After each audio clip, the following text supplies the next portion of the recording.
Bene data dusangiye gucungurwa mu mwami wacu Yesu Kristo aho umerereye hose, twongeye suhuza muri uyu mwanya. Ni mwene so Pasiteri Manotoneste, nk'uko twabibasezeranije ko igihe cyose Imana izajya igira ikishyira ku mitima yacu, tuzajya tugaruka tukabaganiriza ku byo Imana ishaka ko tuganira. Muri uyu mwanya rero ndagira ngo dusome ijambo ry'Imana mu gitabo cyo Kuva ibice 16 umurongo wa mbere kugeza ku murongo wa 3. Haravuga ngo bava muri Elimu bakomeza urugendo, iteraniro ryose ry'Abisiraheli rigera mu butayu bw'Isini buri hagati ya Sini na Sinayi, umunsi wa 15 w'ukwezi gukurikiye uko baviriye mu Egiputa. Iteraniro ryose ry'Abisiraheli ryivovotera Mose na Aroni mu butayu, barababwira bati, iyo twicirwa n'Uwiteka mu gihugu cya Egiputa, tukicaye ku nkono z'inyama, tukirya ibyo kurya tugahaga, none mwadukuyeyo mutuzanira muri ubutayu kutwicisha inzara n'iri teraniro ryose. Turasoma no mu Balewi umurongo umwe gusa mu gice cya 25 umurongo wa 21, haravuga ngo nuko mu mwaka wa 6 nzajya mboherereza umugisha ntanga, ubutaka bubereremo uburumbuke, bubatunge imyaka 3. Imana ishimwe cyane. Kugira ngo tuganire kuri aya magambo bene data tumaze gusoma muri uyu mwanya, kandi Mwuka Wera aradushoboza kugira ngo ibyo Imana yateguye byose kuri mwebwe dushobore kubibasangiza uko bikwiriye. Muri aya magambo rero navanyemo umutwe w'amagambo uvuga ngo ibyo usaba Imana ntibiri kure yawe. Biriya bintu maze iminsi usaba Imana, biriya bintu ukeneye mu buzima bwawe, bituma uhora usaba Imana, bihora utuma winginga Imana, ntabwo biri kure yawe. Ariko ikibazo nicyo tugiye kurebaho mu magambo makeya, gituma ibyo usaba Imana ubona ko bidashoboka, ubona ko wenda Imana si yakwibagiwe, uvangamo no kwivovota, uvangamo no gutekereza ko Imana itakwitayeho. Ariko ndagira ngo nkubwire ko nubwo ibyo umuntu akenera mu buzima bwe ari byinshi, bamwe bagira amahirwe yo kuvuka bagasanga ababyeyi babo barabibateganirije. Abandi bashobora no kutagira ayo mahirwe, bakavuka badafite imiryango. Hari abantu bisanga bameze gutyo, nta miryango, ntaki, ukaba utamaze uti so ninde, nyoko ninde. Hari abantu bisanga muri ubwo buzima, kandi nabo bashobora kubaho. Hariho n'abisanga bakomoka mu miryango ikennye, ku buryo utavuga ngo hari icyo ababyeyi babo bateganirije, ariko nabo ntibabura kubaho.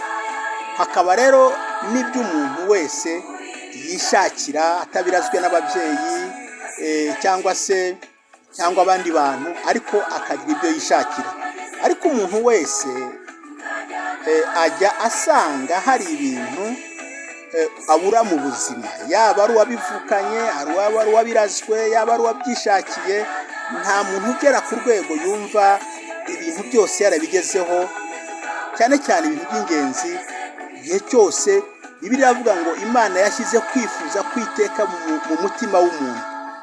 Igihe cyose rero umwana w'umuntu aba afite ibyo akeneye. Ubwo ibyo dusaba kenshi biba bitandukanye bitewe n'imibereho yacu, ariko hari igihe nature ubwayo idushyira ku murongo umwe. Sinzi niba byumvikana. Umwe ashobora kuba yifuza imodokari, umwe akaba yifuza inzu nziza cyane mu makaritsiye y'ibitangaza agezweho, undi akaba yifuza inzu iciriritse, undi akaba yifuza n'inzu nto cyane muri ya makaritsiye ya nyuma abaho.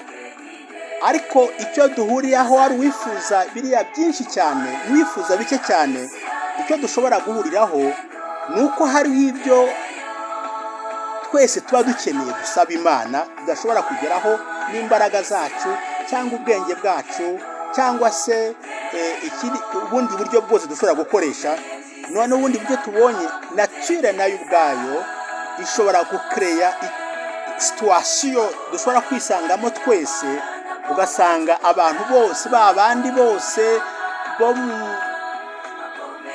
muri za kategori zose bari muri situation zimwe, kugeza ubwo abantu bashobora gutangira kwifuza n'ibyo kurya nk'uko tubonye Abisirayeli ahangaha bari bameze. Mu by'ukuri nubwo bari babaga mu buretwa, ariko bararutanaga mu buzima busanzwe, bararutanaga. Harimo abashefu, harimo abarubanda rugufi, harimo n'abameze gute, ariko baje kwisanga muri situation aho bose bifuza ibyo kurya. Ibyo rero bijya biba ku buzima bw'abantu bose batuye kuri iyi si. Ariko icyo ngira ngo tuganire ni uburyo abantu basabamo Imana, ni uburyo ibyo bakeneye babisabamo Imana.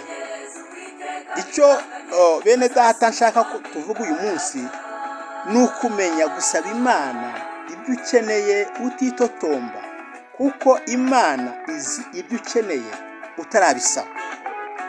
Hano turabona Abisirayeli basaba ibyo kurya bitotomba Imana, bitotombera Imana. Nyuma y'iminsi gusa 45 bavuye mu gihugu cya Misiri, mbere y'uko bahava hari ibitangaza 10 Imana yakoze mu maso yabo kugira ngo Farawo abarekure. Bose barabimenya, bose barabyumva, bamenya ko byabaye, kugeza ubwo bageze ku gitangaza cya nyuma. Sinshaka ko tubitindamo, byatumye Mose abarekura. Bageze no ku nyanja, ntabwo inyanja yari kure yabo, ku buryo bahageze baribagira ibyo Imana yakoze. Mu bice 14 ku murongo wa 30 mu gitabo cyo Kuva, dusanga Abisirayeli bageze ku nyanja, Abanyegiputa bazengurutse imbere n'inyuma imisozi, kuko tubisoma bariheba. Ariko Imana ibwira Mose ngo arambure inkoni mu maso yabo hejuru y'amazi. Inkoni arayirambura, amaze kwirambura bambukira ahumutse, bagera hakurya. Bibiliya tubwira ngo Abanyegiputa bagerageje kubakurikira bose, ngo amazi araza arabarengera, bose barapfa.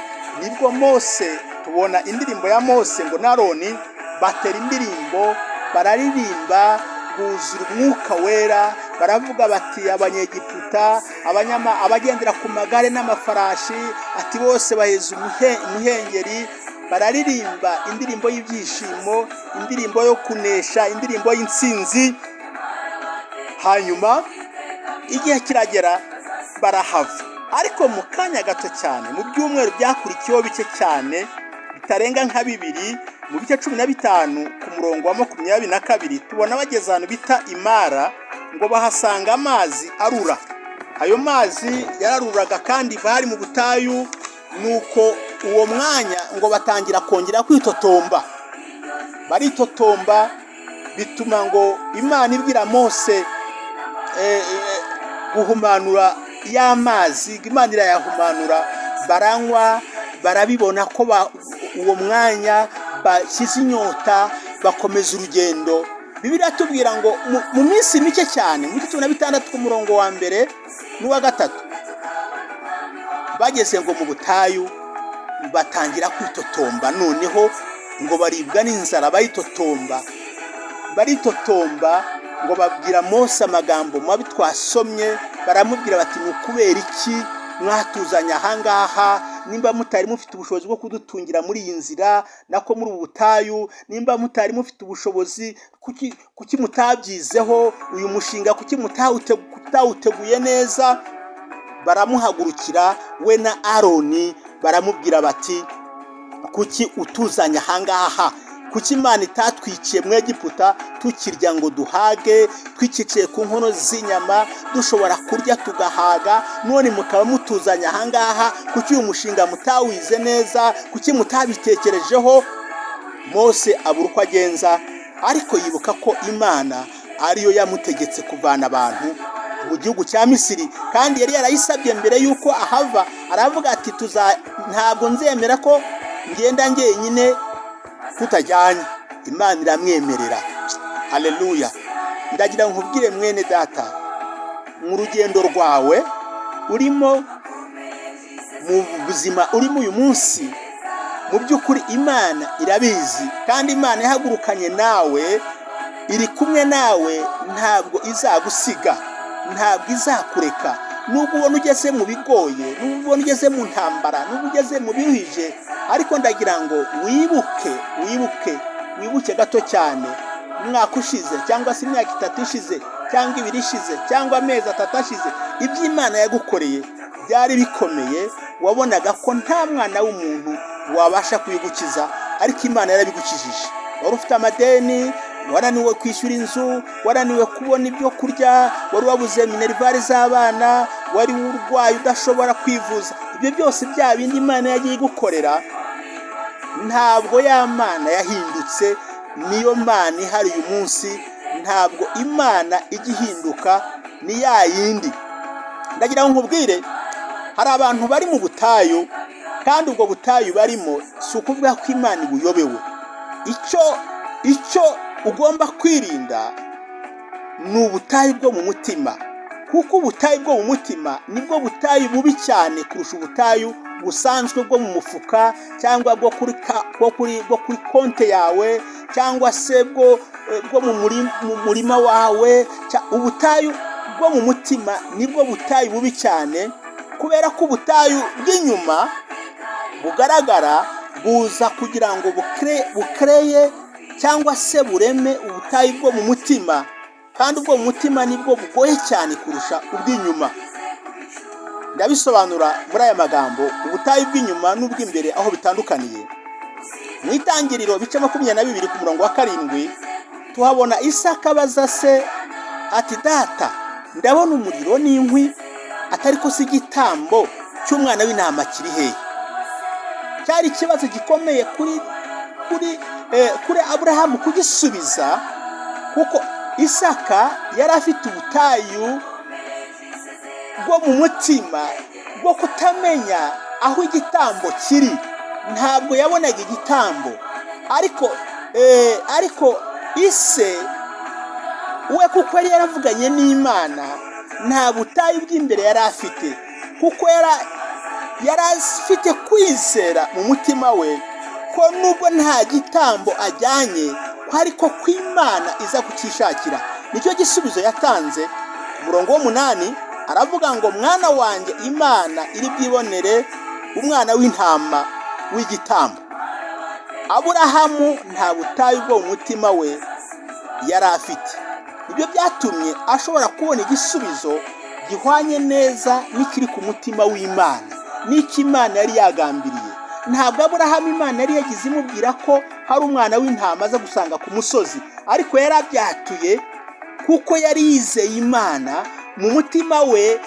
Nta butayu bwari burimo, yaratuye aravuga ati, mwana wanjye, Imana yagiteguye. Imana mu yandi magambo nko kumubwira ati, ntabwo Imana yashatse ko tuva inaha dukurura intama, dukurura ihene, kuko n'ubundi yari azifite, ariko aravuga ati, Imana iraza kukishakira. Niko byagenze. Ukomeza ugasoma iyo mirongo yo hasi, muri uko byagenze. Imana ku musozi, bageze ku musozi ku gihe cyo gutamba, ntabwo yatambye umwana we, ahubwo yatambye igitambo cy'Imana yari yateguye. Ndagira ngo mbabwire, ubwo butayu urimo kubona nta kibazo, kubona ibibazo bikuzengurutse, ntabwo ari cyo kibazo, kubera ko ibibazo bizahaguma. Na wa munsi Yesu yabwiye abashaka ngo kugurisha amavuta ngo bayahe, ngo bavane amafaranga y'abakene, yabyata ubukene. Abakene muzagumana nabo ibihe byose. Ubukene buzahaguma mu isi, ntibuzahava. Ubutayu buzahaba, ntabwo buzarangira, ariko ubutayu bukomeye nubwo mu mutima. Imana ishimwe cyane bene data, igukize ubutayu bwo mu mutima. Hanyuma ikindi ngira ngo twamaze gusoma, ni ku murongo wa 21 w'igice cya 25 mu gitabo cy'Abalewi. Ni igihe Imana yategeka Abisiraheli kuraza imirima yabo bari bageze mu gihugu cy'Kanani, igihugu cy'amasezerano. ibabwira ko bemerewe guhinga, ariko imyaka 6 umwaka wa 7 ukaba isabato y'Imana, nta muntu uzahinga cyangwa asarure. Nyuma rero ngo bagira ibibazo, baribaza bati tuzabaho dute? Ariko mukuru wa murongo Imana irababwira ngo, ku murongo irababwira ngo irabasubiza, irababwira ngo nuko mu mwaka wa 6 nzajya mbohereza umugisha ntanga, ubutaka bubereremo ibibatunga imyaka 3 yose. Bari bagize ikibazo ravuga tuzabaho dute, umwaka wose tudahinga bizagenda gute? Ariko Imana irababwira ngo, muri Bibiliya nasomye y'Icyongereza haravuga ngo I will command my blessing, nzategeka umugisha wanjye. Bibiliya yitwa ICV iravuga ngo nzategeka, I will command my blessing, nzategeka umugisha wanjye, umugisha ntanga nzawutegeka ubazeho, kugira ngo mushobore guhinga, noneho ibyo muhinze mu mwaka wa 6 bizabatunge mu myaka 3. Bari bafite umwaka wo kudahinga bategetswemo n'Imana, bari bawufitemo inyungu inshuro 3, kuko bagombaga Imana yatangaga umugisha bakavanamo ibizabatunga mu myaka 3. Ni ukuvuga ko bageze ku myaka wa 9 nta nzara bafite, bakirya ibyo basaruye mu mwaka wa 6. Haleluya! Imana ishimwe bene data. Ndagira ngo utekereze neza, uyu munsi urasenga kugira ngo ubutayu ufite mu mutima wawe Imana ibugukize ubwange rwose, kugira ngo ubashe kumenya gusenga neza, ubashe kumenya kugira amaso ahumutse, umenye ko imigisha y'Imana irakuzengurutse impande zose. Imigisha y'Imana iri hafi yawe. Icyo ugomba gukora ni ukugira kwizera, kurambura amaboko yawe ugakora ibyo Imana ikubwira, kabone nubwo ibigaragariye abantu imigisha iboneka hanze yaba itaboneka, ariko mu buryo bw'umwuka Imana iri hafi yawe kandi yiteguye kugukorera byose. Nibutse inkuru iri mu gitabo cy'Abami ba 2 ibice 7, mu igihe wa mugaragu wa Elisa ngo yamubwiraga ati turapfuye databuja, amagara aratuzengurutse n'iki, abonye ubwo Abasiriya babateraga, ariko ngo Elisa aramusengera, Imana imuhumura amaso, abona amagare n'abamarayika bari babazengurutse, n'ingabo z'ijuru zari zabazengurutse zikomeye cyane. Nuko umugaragu wa Elisa ngo nawe agisubizwamo imbaraga, yumva yuko Imana iri hafi yabo, Imana ibarinze. Mwene data aragira nkubwire, Imana izi neza ko uri umupfakazi, kandi yamenye ko uzapfakara na mbere y'uko ubaho. Witerwa ubwoba n'ubupfakazi. Imana izi yuko wabuze urubyaro, kandi yabimenye utaranavuka. Icyo ugomba gukora ni ukuyizera, ukamenya ko muri yo n'urubyaro ruboneka. Ikindi, wenda uravuga uti nzabaho gute? Ibihe aho bigeze, isi imiragenda itera ibibazo, dore ukuntu bimeze, intambara ziriho, ubukene, natakaje akazi, nta minerivare mfite, ababyeyi ntibashobora kunyishyura ishuri, bizagenda gute? Ugahangayika. Ariko ndagira ngo nkubwire ko Imana yaguhamagaye, Imana yo mu ijuru, ni Imana yo kwizerwa, ni Imana ikora ibitangaza, ni Imana yumva amasengesho. Uyizere, ubundi gusa utegereze, izategeka ngo imigisha izakuza impande n'impande, hanyuma ibintu byose bizagenda neza. Uribaza uti nta pansiyo, ngeze mu zabukuru, siniteganyirije, bizagenda gute?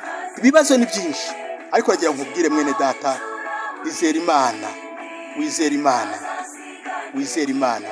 Imana ifite byose mu kuboko kwayo. Tugiye gusenga Imana muri uyu mwanya, ntabwo tuza gutinda nk'uko twabivuze, yatumara umwanya muto utari munini cyane utarambiranye, kugira ngo yo kujya tubarambira aho uri hose, haba ari mu kazi, haba ari mu mirimo yawe isanzwe mu rugo, we kujya utwara umwanya munini cyane ushobore kumva ubu butumwa, waba uri muri basi ugenda, waba uri ahantu aho ariho hose, ntabwo uzatumara umwanya munini cyane kugira ngo umuntu aho ariho hose umwanya afite ashobore kumva ubu butumwa.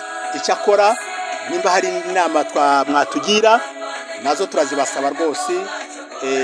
Mu kurangiza nk'uko bisanzwe turabasaba yuko mwakora komanteri, mukatugira inama, mugakora sheya, ubutumwa bukagera ku bandi benshi, kandi mugakora na subscribe kugira ngo igihe duteguye uyu mwanya wo kubaganira ijambo ry'Imana mubimenye yuko umwanya ugeze, hanyuma komunikasiyo mbese ibashe koroha hagati yacu namwe. Murakoze cyane, Imana ibaho umugisha bene data. Reka dusenga Imana. Imana mu izina rya Yesu Kristo Nazareti, turagushima muri aka kanya kuko umaze kumva ibyifuzo kandi uzi ibyifuzo by'abantu bawe, abo turimo tuganira muri uyu mwanya, aho baherereye hirya no hino, ari abato, ari abakuru, ari abarwayi, ari abafite ibibazo bindi bitandukanye, abari mu nzu y'imbohe, abari mu bitaro, abadafite n'ibyiringiro byo kuzakira, abazumva ubutumwa bose turabasengera, ababuze imbyaro, abarwaye bihebye, abadafite ibyiringiro ku kintu icyo ari cyo cyose, abatewe, abo Satani yateye ubutayu mu mutima bwo kutizera, bwo kutiringira, bwo gucika intege, bwo kwiganyira no kwitotomba, bakabona ko Imana itariho cyangwa se yabaretse. Abo bose turabasengera kugira ngo mu izina rya Yesu Kristo Nazareti ubarememo ibyiringiro, ubarememo imbaraga, bongere guhaguruka, bongere kunezerwa, bongere kubarema mu mitima mishya mu izina rya Yesu Kristo Nazareti. Umuntu wese uko akennye, umuntu wese uko ababaye, umuntu wese uko afite ingorane, umubere igisubizo muri uyu mwanya, kuko uri Imana ihoraho kandi uri Imana idahinduka. Urakoze kubyumvisha Uwiteka, kubyambaje ku bwa Yesu Kristo umwami wacu. Amen, amen, amen. Imana ibaho umugisha mu izina rya Yesu. Twarangije. Imana ikomeze ibane namwe. Asigaye mukore share, mukore subscribe, mukore na komanteri kugira ngo tumenye ibyo dukosora. Turacyari bashya, dukeneye inama zanyu. Imana ibahe umugisha mu izina rya Yesu. Amen.